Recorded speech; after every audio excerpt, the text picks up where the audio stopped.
দর্শক, আপনারা জানেন গ্রাম বাংলার ঐতিহ্য ঘোড়ার দৌড়। এই ঘোড়ার দৌড় প্রতিযোগিতা সারা দেশেই কম বেশি হয়ে থাকে। সেই ফলশ্রুতিতে কেশবপুরের মজিদপুর নামক স্থানে প্রতি বছরে এই ঘোড়ার দৌড় হয়ে থাকে। কিন্তু আজকে অজানা কোনো কারণে এখানে ঘোড়ার দৌড় সাময়িকভাবে বন্ধ হয়ে গেছে। কি কারণে বন্ধ হয়ে গেছে আর দূর দূরান্তের থেকে যারা ঘোড়ার দৌড় দেখতে এসেছিল তারা কি জানিয়েছে, সব বিষয় নিয়ে আমরা আপনাদের জানাবো। তবে এতটুকু আপনাদের বলে রাখা ভালো, এই ঘোড়ার দৌড় অজানা যে কারণেই হোক না কেন আজকের মতো এই ঘোড়ার দৌড় হচ্ছে না। আগামীতে কবে হবে এ কিন্তু এখনো জানা যায়নি। আমি শুনছিলাম যে আজকে এই যে মাঠ, এই মাঠে বিশাল এক ঘোড়ার দৌড়ের প্রতিযোগিতা আয়োজন করা হয়েছে। তো আমি সেই ঘোড়ার দৌড় দেখতে অনেকটা ইচ্ছুক ছিলাম। আমি ম্যাক্সিমাম প্রতি বছরই আসি, কিন্তু এবছর আমি আমার দোকান বন্ধ রেখে এই ঘোড়ার দৌড় দেখতে আসছিলাম। তো এসে আমি তো অবাক, অবাক। দেখি মাঠ পুরো ফাঁকা, শুধুমাত্র ছাগল দেখা যাচ্ছে, ঘোড়ার কোনো বংশবলাই নেই।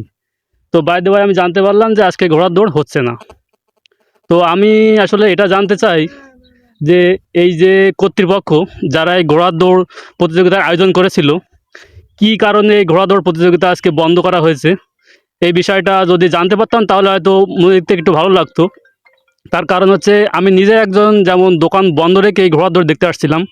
আসলে আমি এই পথ যেটুকু হোক না কেন এটা কোনো বিষয় না। তো এসে যে আমি নিরাশ হয়ে ফিরে যাচ্ছি, এটাই খুব কষ্টদায়ক ব্যাপার।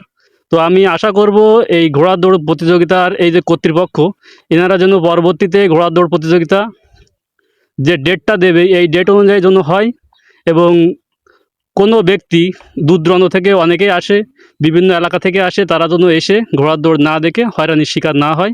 আমি গলবাঙ্গার থেকে এসেছি কাকার সাথে, যা ঘোড়ার দৌড় দেখতে পারলাম না। এই ভুল যেন আর না হয়, আগামীতে যেন সঠিকভাবে এই ঘোড়ার দৌড় আয়োজক কমিটি দিতে পারে, এই দাবি আমি জানাই তাদের কাছে।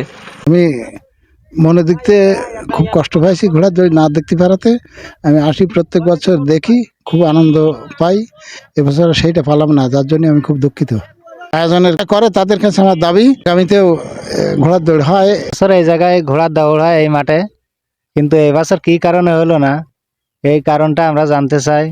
আর কর্তৃপক্ষের কাছে বলতে চাই যে এই সমস্যাটা যাতে আর না হয়, প্রতি বছর এই ঘোড়ার দৌড়টা হয়